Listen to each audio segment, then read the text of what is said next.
De pé ainda, eu quero trazer essa rápida reflexão nesses minutos que nós temos. Livro de Atos dos Apóstolos, capítulo 9. Atos dos Apóstolos, capítulo 9. Nós vamos ler o verso 36, que diz assim: em Jope havia uma discípula chamada Tabita. Nome esse traduzido é Dorcas. Ela era notável pelas boas obras e esmolas que fazia. Pode descer, queridos. Eu quero, nesse momento, meditar com a igreja sobre o funcionamento da obra de Deus.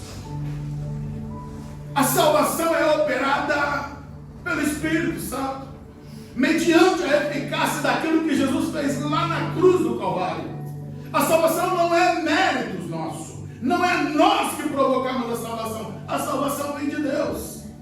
A salvação é operada em nós porque nós respondemos pela fé ao Evangelho que chegou a nós. A Bíblia diz que a fé vem pelo ouvir, mas é ouvir a palavra de Deus. Então a palavra de Deus em nós nos instiga a fé, e nisso cremos. Mas não é apenas a fé em si que salva, não, é aquele sacrifício lá da cruz do Calvário. Deus nos comprou, é por isso que estamos aqui. E quando eu leio esse texto, me encanta pensar que a igreja, ela é uma obra, ela é uma ação de Deus. Homens e mulheres que se predispõem em deixar Deus usar, em deixar Deus trabalhar, se tornam instrumentos de Deus, canais de bênção. No capítulo 9 é um capítulo que dá uma virada na história da igreja, porque até então a igreja estava sendo massacrada, perseguida. O algoz da igreja, chamado Saulo, que tanto havia perseguido a igreja, ele teve um encontro com Cristo. A vida dele foi tocada, foi mudada, foi transformada. Mas o que eu vejo, irmãos, é que Deus usa homens diferentes, com talentos, com dons diferentes, tudo para a glória dele. Quando olhamos ainda no capítulo 9, o verso 31 diz que a igreja tinha paz por toda a Judéia, Galiléia, Samaria, edificando-se e caminhando no temor do Senhor e no consolo do Espírito Santo, crescia em número. Como que a igreja vai crescer, irmãos? Através da ação do Espírito Santo. É o Espírito Santo que vai produzir o crescimento da igreja. E quando o Espírito Santo ele induz Lucas para escrever, é que ele diz: olha, tinha paz. Judéia, Galiléia, quer dizer, a parte central, a parte norte, Samaria, sim. Porque o Evangelho tem que trazer essa mudança, querido, tem que trazer a paz.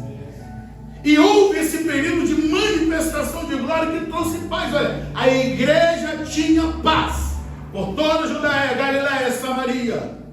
Que contraste quando nós lemos no capítulo 8, onde todo mundo teve que abandonar casa, teve que abandonar negócios, largou tudo.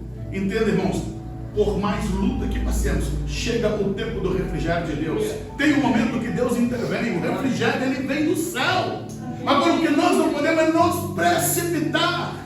Quantos que abandonam a fé por causa das lutas, dificuldades e problemas? E é Deus que opera isso. O apóstolo Pedro diz no verso 32 que, passando Pedro por toda parte, foi também visitar os santos que moravam em Lida.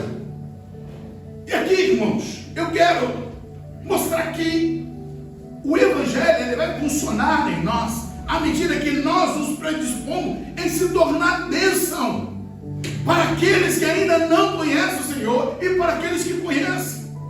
O comodismo espiritual tem levado a muitos talentos serem enterrados, ministérios serem enterrados. A Bíblia está dizendo que Pedro, ele se levanta e o que ele faz? Ele vai visitar por toda parte. É isso que o verso 32 está dizendo. Passando Pedro por toda parte. Deus quer nos arrancar do nosso comodismo. É muito mais do que apenas sair da igreja para ir para o culto, irmão. E olha que hoje nós temos uma facilidade muito maior. Hoje você tem instrumentos muito maior. Às vezes você passa o mês inteiro, não manda uma mensagem para o irmão, não dá um telefonema. Pedro, sem ter carro, sem ter avião, sem ter ônibus, sem ter comboio, sem ter nada disso, diz a Bíblia que ele saiu por toda parte visitando igrejas, visitando os irmãos que queria ter comunhão. Amados, nós vamos crescer à medida que nós entendemos que nós somos parte do processo, nós somos instrumentos que Deus vai utilizar. A importância do amor entre nós, a importância de você se manifestar como igreja. O pastor tem o seu papel de pastoreamento, de cuidado, mas o rebanho tem o papel de unidade, de unificação. Todos nós fomos chamados para ser testemunhas daquilo que Deus operou em nós. E o que é que Deus operou em nós?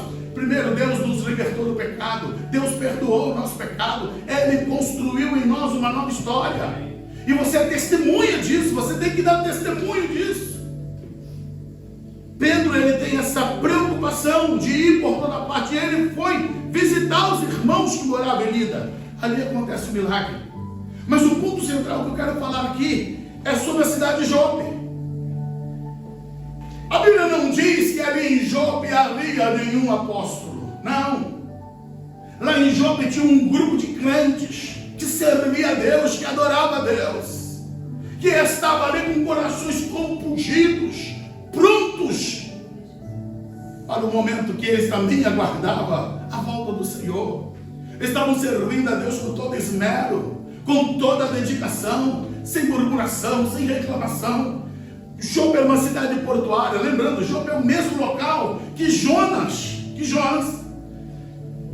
quase 800 anos atrás, disse aqui, ele pegou um navio e fugiu, foi para Tarso, ao invés de ir para Nínive. Jope é esse porto, é essa cidade, esse local, aonde teve uma fuga, agora tem uma igreja. Aonde teve uma omissão, agora tem um povo de Deus. Deus transforma a história de cidades quando homens e mulheres resolvem mudar a história. Eu e você somos instrumentos. Vocês estão lá no Brasil, para os brasileiros de questão, Deus te trouxe aqui para Portugal. Então, em nome de Jesus, seja você o instrumento de Deus que vai gerar mudança na cidade. Jope aqui, quando nós olhamos, já não temos mais aquela recordação do profeta fujão. Não, Jope é o centro onde Deus está manifestando a sua glória. As histórias vão mudadas e são reescritas a partir do momento que homens e mulheres se predispõem a isso. E é interessante que a figura central de Jope não é um apóstolo, não é um pastor, é uma mulher. E que a Bíblia diz que ela, que tinha por nome Tabita, que é a mesma coisa que Dorcas, ela era notável pelas boas obras e esmola que fazia. Olha, queridos, depois você deixa o Espírito Santo ministrar aí dentro. Qual é a notabilidade de Dorcas? Ela era uma pessoa que socorria as viúvas, socorria as mais pobres. Pelo que entendemos, ela era uma mulher que, prendada na costura, ela preparava vestidos e ela sempre estava fazendo com que aquilo era o meio do seu sustento, mas era o meio de socorrer. E isso fez ela se tornar notável em toda Jope. Essa mulher, ela estava a serviço do Senhor. Agora, uma coisa eu vejo: ela não era uma engenheira, não era uma rainha, não era uma princesa, não tinha uma posição de status quo. Ela era uma mulher simples. E dentro da simplicidade ela serviu. Sabe o que acontece com muitas pessoas? Não, quando eu atingir ponto X, quando eu ser isso, eu vou servir. Que é isso, irmão? Sirva a Deus com o que você tem, sirva a Deus com o que você é. Para de ficar esperando quando eu chegar. Não, é agora. Deus quer que nós façamos a obra dele agora, é nesse momento. Queremos fazer a coisa muito linda, muito bonita, e enquanto isso, vidas estão morrendo, indo para o inferno, porque não tiveram encontro com Deus, pela omissão, pela falta de participação. Mas aí Dorcas é essa mulher que se levanta ali para servir, para ajudar, para cooperar. Só que diz o verso 37 que aconteceu naqueles dias que ela adoeceu e veio a morrer. Doença chega para todo mundo, irmãos. Enfermidade bate em todas as portas. Os bons também morrem. Não é o fato de nós estarmos fazendo a obra de Deus que vai nos livrar e dizer: não, eu estou fazendo a obra, então não posso ficar doente. Eu estou fazendo a obra, então não posso passar perto financeiro. Eu estou fazendo a obra, Deus. Escuta, trabalhar para Deus e com Deus não é perguntar. Você não está fazendo troca nenhuma com Deus, porque o que Deus te deu, você vai passar a vida inteira. E se viver mais 100 anos, 200 anos, você não paga.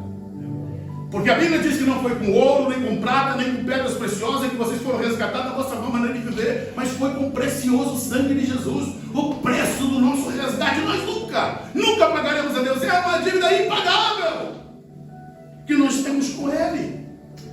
Então essa mulher, apesar de servir, de ser uma bênção, ela ficou doente. Ela viu as suas forças esmorecendo, conviveu com a dor, conviveu com a dificuldade, até que a morte chegou e a levou. E que choque para a igreja, que choque para a comunidade. E diz a Bíblia aqui que quando ela morreu, verso 37, aconteceu que naqueles dias ela adoeceu, ia morrer. Depois de a lavarem, puseram o corpo dela no quarto, no andar superior. Aí entra Pedro. Como Lida, Pedro está lá em Lida. Como Lida, verso 38, ficava perto de Jope, os discípulos, ouvindo que Pedro estava ali, enviaram-lhe 2 homens com o seguinte pedido: não se demore vir a ter conosco. Que esperança, que coisa. A mulher está morta, e eles lavam ela, lavam o corpo dela, colocam na andar de cima, ficaram sabendo: olha, Pedro está lá em Lida, então vamos mandar buscar ele. Mas para quê, irmãos? Por que não sepultaram? Puxa, Pedro, diz a Bíblia, verso 39, Pedro se aprontou e foi com eles. Quando chegou lá, eles o levaram ao quarto do andar superior. Todas as viúvas cercaram, escuta, chorando e mostrando-lhe túnicas, vestidos que Dorcas tinha feito enquanto estava com elas. Nosso tempo está encerrado, mas escuta uma coisa, igreja. Escuta uma coisa. Eu sei que quando a pessoa morre, fica bonzinho, todo mundo fala bem. Mas uma coisa eu quero te perguntar: qual é o legado que você vai deixar? Quando Pedro chega naquele local, as mulheres dizem: olha, ela pode estar morta ali, mas está aqui, ó, o legado dela. Eu tenho marcas da vida dessa mulher. Eu tenho vestidos que ela fez para mim. Ela me serviu, ela deixou um legado. Eu te pergunto, o que você está deixando? Se você fechar seus olhos hoje, alguém vai sentir saudade de você por causa de quê? O que você está deixando como marca de vida? Dorcas deixou na mão daquelas mulheres marcas de uma mulher servidora, marcas de uma mulher que doou-se, e elas choravam em pensar tanto na perda daquela irmã Dorcas, como também pela benevolência de tudo aquilo que ela construiu ali em Jope. Eu acho tão lindo esse texto, irmãos, que tudo que poderia ser feito ali era só enterrar ela, mas não, tem um ar de esperança naquela igreja.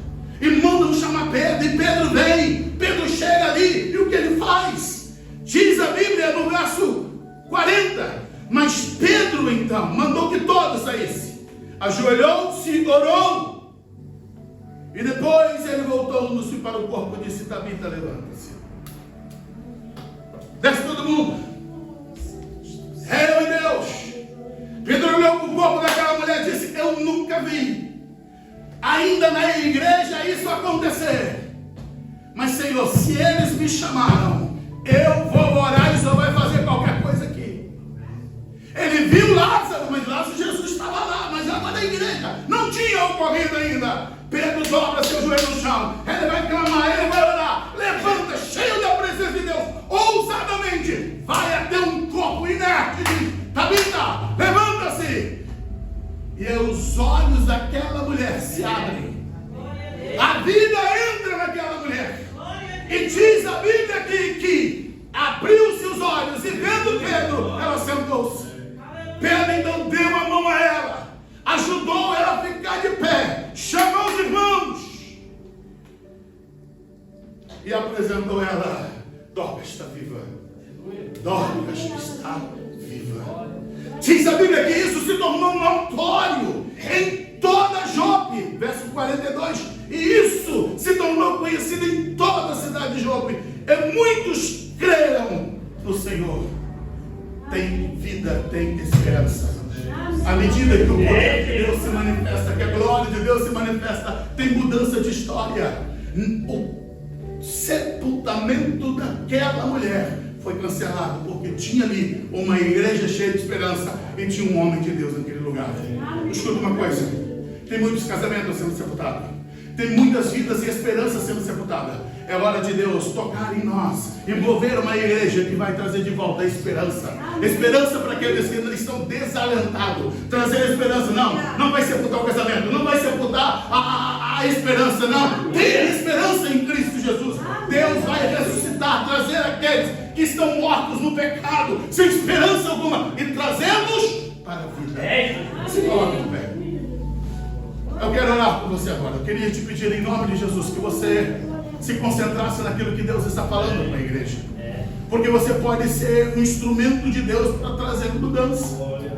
Você pode ser um desses que vai estar ali clamando, tendo esperança de que Deus vai mudar a história. Agora o que você não pode é ficar alheio a tudo isso. Está na hora de mudar, irmãos. Está na hora de ser instrumentos de Deus. E quem sabe, aqui tem vários homens e mulheres que são Pedros. São pessoas que Deus vai usar para orar, para que o milagre aconteça, para que haja vida, manifestação da glória do Senhor. Mas para isso o que é preciso? Nos disponibilizar para Deus. Seja como Dorcas, uma mulher que dedicou a sua vida, que marcou a sua geração, e mesmo morta, ainda as suas ações gritavam e clamavam. E Deus ainda deu uma segunda chance, uma segunda oportunidade, trouxe ela à vida para ela continuar servindo a comunidade. Entenda, você estava morto nos seus delitos e pecados. Você era alguém sem esperança alguma. Deus te deu vida. Você está na sua nova chance, na sua nova oportunidade de fazer o teu melhor para Deus. Pai eterno e bendito, eu oro. Eu te bendigo, Senhor, pela tua palavra que é bendita, que é poderosa. Senhor, desperta a tua igreja, desperta o teu povo. Aos irmãos aqui, Senhor, de Vendas Novas, aos irmãos de Hebra, Deus, em nome de Jesus, gera um verdadeiro avivamento. Toca no coração, gera mudança, gera transformação. Eu profetizo a mudança pelo poder que há no nome de Jesus. Deus, levanta um exército de homens e mulheres cheios da tua presença para marcar Vendas Novas, para marcar Portugal. Deus, traga o derramar da tua unção, do teu poder, da transformação sobre essa nação. Há poder no nome de Jesus. Levanta, Deus, crentes cheios do teu Espírito, cheios da tua presença. Assim nós oramos, Deus. Cumpra em nós todo o teu propósito, todo o teu querer. É a nossa oração a ti, Pai, em nome de Jesus.